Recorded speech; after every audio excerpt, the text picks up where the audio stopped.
Assalamualaikum warahmatullahi wabarakatuh. Ananda kelas 7 yang Pak Guru banggakan. Alhamdulillah kita berjumpa kembali pada mata pelajaran Pendidikan Pancasila dan Kewarganegaraan.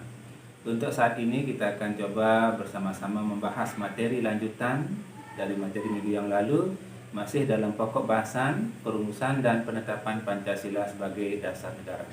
Alhamdulillah minggu yang lalu Ananda sudah menyelesaikan rangkuman materi dari perumusan dan penetapan Pancasila sebagai dasar negara. Setelah Ananda membuat rangkuman, kemudian dilanjutkan dengan menjawab beberapa pertanyaan melalui aplikasi e-learning, dan alhamdulillah nilainya sudah bisa kita lihat ya. Baiklah Ananda, untuk selanjutnya mari kita coba melanjutkan materi kita. Masih dalam pokok bahasan perumusan dan penetapan Pancasila sebagai dasar negara. Untuk itu mari kita bersama-sama mengikuti dan menyaksikan tayangan slide berikut ini. Tapi sebelumnya mohon untuk Ananda mempersiapkan alat tulis menulis, buku catatan. Mungkin nanti ada hal-hal yang penting untuk Ananda catat supaya tidak lupa ya. Baiklah, mari kita menyaksikan tayangan slide berikut ini.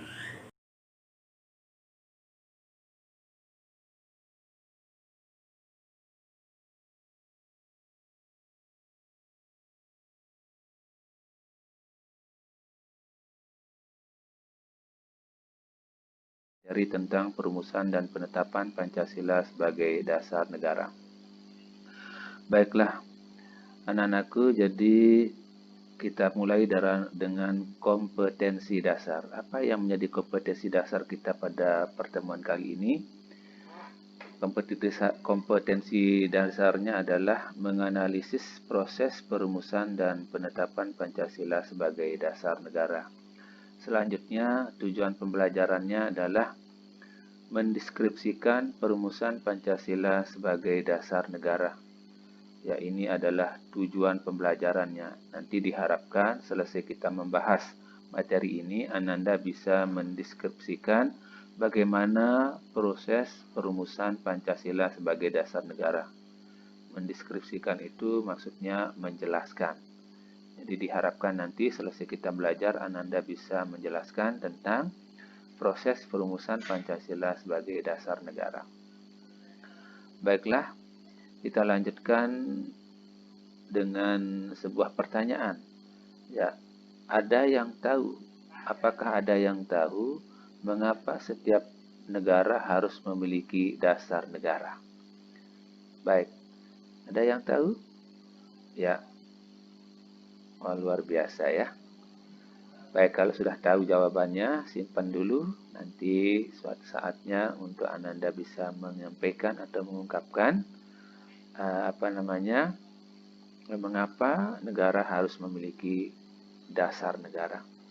Baik, jadi sebuah negara kalau kita umpamakan sebagai sebuah bangunan, maka negara itu harus memiliki dasar. Umpamanya sebuah bangunan rumah. Rumah tentu sebelum kita membangunnya harus kita tahu dulu, harus jelas dulu apa yang menjadi pondasi atau dasarnya. Jadi bangunan rumah itu bisa kuat kalau memiliki dasar atau pondasi yang kuat. Bagaimana campuran semennya, galiannya, batunya, besinya. Nah, tentu ini harus betul-betul bagus sehingga nanti bangunan rumah yang berdiri itu bisa kokoh, bisa berdiri dengan tegak. Kemudian kalaupun ada gangguan, baik itu angin, gempa dan sebagainya, insya Allah rumah yang dibangun dengan dasar dan pondasi yang kuat itu akan tetap berdiri kokoh. Begitu juga dengan negara. Jadi sebuah negara itu akan berdiri kokoh, kuat apabila memiliki dasar yang kuat atau pondasi yang kuat. Sebuah negara yang memiliki pondasi yang kuat itu nanti walaupun mendapatkan gangguan, apakah itu gangguan dari luar, gangguan dari dalam, tetap insya Allah negara itu akan tetap berdiri kokoh atau kuat. Sebab bagaimanapun, kalau sebuah negara tidak memiliki pondasi atau dasar yang kuat, negara tersebut akan sangat mudah terombang-ambing. oleh gangguan, ancaman, baik yang datang dari dalam maupun yang dari luar. Baik, lalu yang menjadi dasar atau fondasi negara kita Indonesia ini apa? Nah, kita kenal dasar negara kita yaitu Pancasila ya. Baik, Pancasila ini apa? Pancasila itu, baik, pengertian Pancasila itu adalah Pancasila adalah seperangkat nilai luhur yang tercantum dalam 5 butir sila. Mana yang 5 itu? Ketuhanan yang Maha Esa, kemanusiaan adil dan beradab, persatuan Indonesia, kerakyatan yang dipimpin oleh hikmat kebijaksanaan dalam permusyawaratan perwakilan, dan keadilan sosial bagi seluruh rakyat Indonesia. Itu adalah butir-butir dari kelima sila ya. Pancasila sebagai dasar negara merupakan pedoman untuk membuat hukum, penataan kehidupan, bernegara, berperilaku, dan bertindak. Jadi semua proses kehidupan bernegara itu harus berdasarkan atau berlandaskan kepada Pancasila. Masih ingat ya, Pancasila berasal dari kata panca dan sila. Panca artinya 5, sila artinya dasar. Nah, ingat waktu pelajaran di SD ini ya, jangan sampai lupa. Baik, nah ini ada pertanyaan, apakah nilai-nilai Pancasila sudah ada sejak zaman kerajaan di Indonesia? Ya, bagus ya. Jadi sudah ada sejak zaman kerajaan Indonesia. Bahkan sejak Indonesia ini ada, nilai-nilai Pancasila itu sudah diterapkan dan dilaksanakan oleh masyarakat Indonesia. Misalnya nilai gotong royong, nilai kerjasama, tolong menolong, saling membantu, kepercayaan kepada Tuhan. Nah, itu sudah ada nilai-nilai tersebut sejak zaman kerajaan-kerajaan dulu di Indonesia. Misalnya kerajaan Majapahit, kerajaan Sriwijaya, dan lain-lain. Baik, jadi masyarakatnya pada saat itu sudah melaksanakan atau menerapkan nilai-nilai dari Pancasila itu ya. Baik, kita lanjutkan. Nah, kita pindah atau kita lanjut dengan BPUPKI.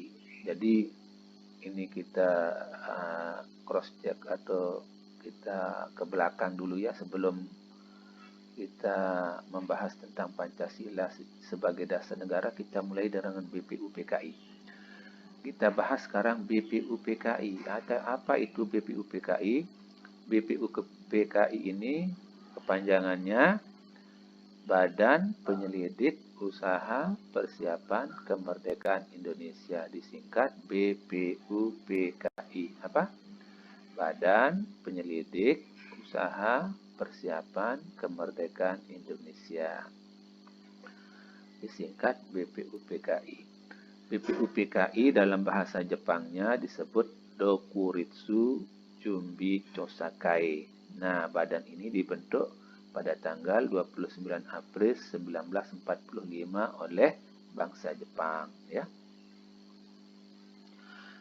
Nah, BPUPKI ini dibentuk dengan tugas menyelidiki kesiapan bangsa Indonesia dalam menyongsong kemerdekaan dan membentuk pemerintah sendiri, termasuk membuat rancangan Undang-Undang Dasar Negara Indonesia Merdeka. Jadi tugasnya adalah mempersiapkan apa yang menjadi dasar negara, apa yang menjadi undang-undangnya, undang-undang dasarnya kalau seandainya nanti Indonesia merdeka. Itu tugas BPUPKI ya. Baik, kita lanjutkan. Kita lanjutkan dengan perumusan Pancasila sebagai dasar negara. Nah, yang bertugas merumuskan ini kan tadi BPUPKI ya. Nah, lalu untuk merumuskan sebuah dasar negara, BPUPKI ini bersidang sebanyak 2 kali. Sidang pertama pada tanggal 29 Mei sampai dengan 1 Juni 1945, sedangkan sidang kedua pada tanggal 10 sampai 17 Juli 1945. Jadi jauh jaraknya ya. Nah, maksud Pak Guru hampir 1 bulanan. Nah, ini jarak 1 bulanan ini disebut dengan masa reses, istirahat, masa istirahat bersidang ya. Mungkin dia capek ya.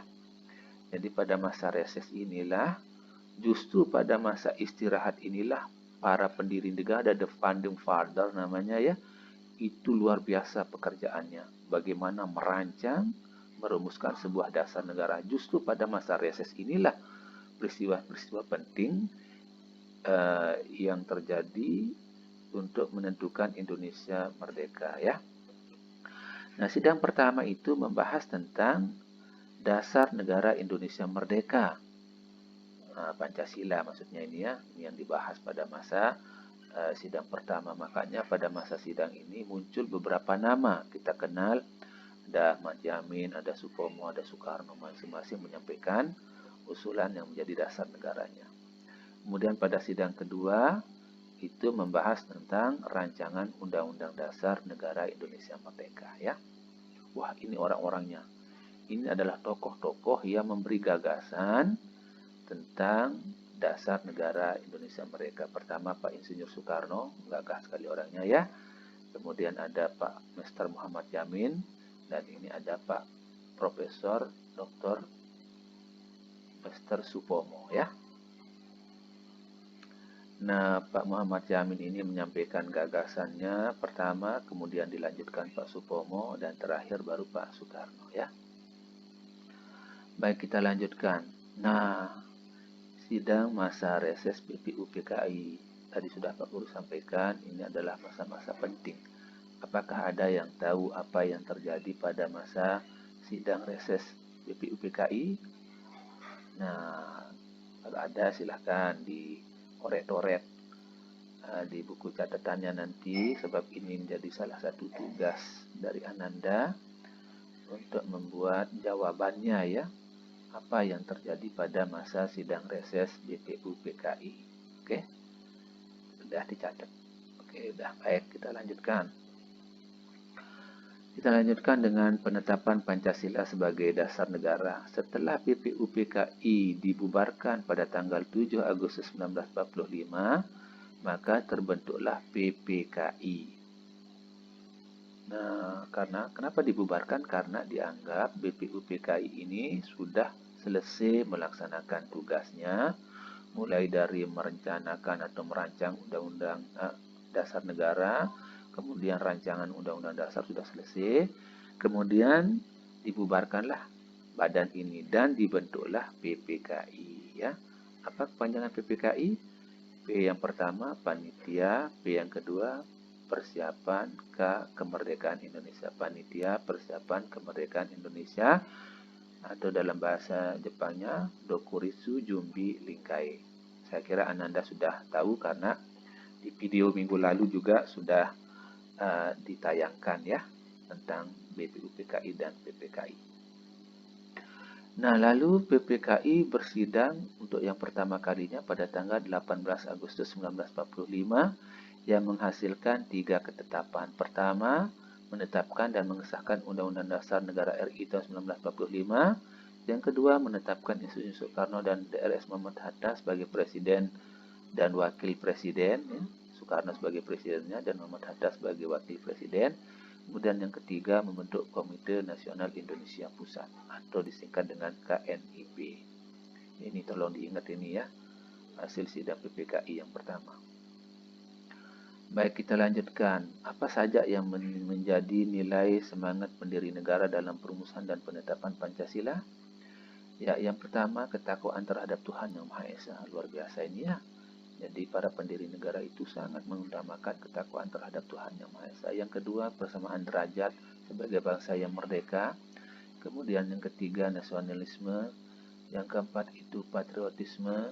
Yang kelima, rasa harga diri. Kemudian persatuan dan kesatuan, anti penjajahan dan penindasan. Ya. Kemudian berani, rela, dan ikhlas berkorban untuk tanah air, bangsa, dan negara. Baik, kita lanjutkan sikap-sikap semangat sebenarnya ini sikap-sikap semangat para pendiri negara dalam merumuskan Pancasila. Yang pertama, mengutamakan musyawarah, kemudian tanpa pamrih, kemudian kerja keras, rela berkorban, kemudian keberanian. Masih banyak juga. semangat-semangat yang lain. Tapi secara garis besarnya ada 5 semangat dari para pendiri negara dalam merumuskan dan menetapkan Pancasila sebagai dasar negara. Mengutamakan musyawarah tanpa pamrih. Jadi dia bekerja itu betul-betul ikhlas lillahi ta'ala, tanpa digaji maksudnya ya. Kemudian dia bekerja keras siang malam sampai dia selesai, rela berkorban, kemudian berani. Karena pada saat itu kita walaupun masih dijajah ada nilai keberaniannya juga ya. Baik, kita lanjutkan. Para pahlawan pendiri negara dan peran mereka dalam merumuskan Pancasila. Nah, ini dia orangnya ya. Yang pertama ada Pak Muhammad Yamin, sudah ada di gambarnya sebagiannya. Nah, sebenarnya banyak yang lain juga. Cuma ini sebagian saja yang Pak Guru tampilkan ya. Baik, nah ini penting, beberapa peristiwa penting yang terjadi antara bulan April sampai Agustus 1945. Tanggal 29 pembentukan BPUPKI, 28 peresmian BPUPKI, kemudian 29 sampai 1 Juni sidang pertama BPUPKI, itu banyak yang pidato ya. Tanggal 30 ada pidato dari mulai dari 29 dulu, 29 itu pidato dari Pak Muhammad Yamin, tanggal 30 pidato dari Pak Supomo, kemudian tanggal 1 pidato dari Pak Soekarno. Apa isi pidatonya? Pidatonya tentang dasar negara Pancasila. Kemudian terakhir Pak Soekarno ini itu lahirlah istilah Pancasila. Jadi orang yang pertama menyebutkan istilah Pancasila itu adalah lahir dari Pak Soekarno ya.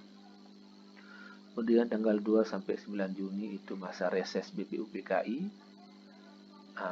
Kemudian tanggal 22 Juni masa reses ini nanti ada pembentukan panitia kecil ya, panitia 9. Nah, inilah yang nanti bersidang pada masa reses ini menghasilkan Piagam Jakarta. Lalu lahirlah Piagam Jakarta itu pada tanggal 22 Juni 1945 yang disebut dengan Jakarta Charter atau Piagam Jakarta. Ini bertepatan dengan ulang tahun Jakarta ya. Nah, pada masa pada Piagam Jakarta inilah yang menjadi cikal bakal dari Pancasila yang sekarang. Sama ya, ada 5 sila juga isinya Piagam Jakarta ini.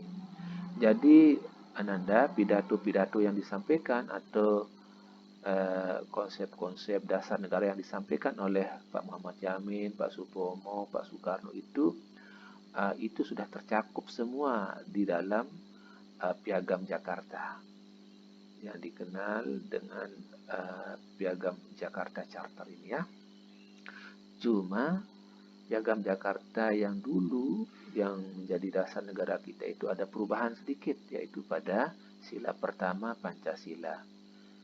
Kalau dulu Piagam Jakarta sila pertamanya mengatakan ketuhanan yang Maha Esa dengan kewajiban menjalankan syariat Islam bagi pemeluknya.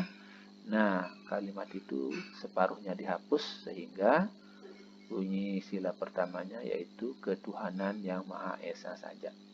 Nah, titik sampai yang Maha Esa, tidak ada lanjutannya ya. Kenapa tak dilanjutkan? Karena memang waktu itu ada keberatan atau ada masukan dari saudara-saudara kita di Indonesia bagian timur untuk menghapus separuh atau sebagian dari sila pertama itu. Sebab kalau tidak dihapus, menurut informasinya mereka yang bagian timur ini akan memisahkan diri dari Indonesia. Kemudian kita lanjutkan tanggal 10 sampai 16 Juli 1945 sidang kedua BPUPKI, tanggal 6 dan 9 Agustus 1945. Nah, ini apa yang terjadi? Ini yang terjadi adalah peristiwa bom atom di Hiroshima dan Nagasaki. Tanggal 7 Agustus pembentukan PPKI, 17 Agustus 1945 proklamasi kemerdekaan RI, 18 Agustus 1945 sidang pertama PPKI. Nah, ini ya. Nah, ini sudah mau azan ini, Pak Guru membuatnya ini agak mau azan isya ini ya. Nah, sudah terakhir mungkin sampai di sini dulu penjelasan Pak Guru tentang materi terkait. Masih banyak sebenarnya, tapi Pak Guru garis besarnya saja dan ada tugas untuk Ananda. Silahkan Anda menjelaskan tentang peristiwa-peristiwa penting yang terjadi pada masa reses sidang PPU PKI. Nah, jawaban ini ditulis di catatan jawabannya, kemudian difoto, kemudian dikirim melalui WA group ya, untuk Pak Guru nilai nanti apa saja ya. Semakin banyak penjelasannya tentu nanti nilainya semakin bagus. Tulisannya harus rapi ya, harus rapi, semakin rinci, makin jelas, itu makin bagus ya. Barangkali ini saja dulu pertemuan kita untuk saat ini, dan mari kita tutup dengan sama-sama melapaskan hamdalah. Alhamdulillahirabbil alamin. Demikian, wabillahi taufiq wal hidayah. Wassalamualaikum warahmatullahi wabarakatuh.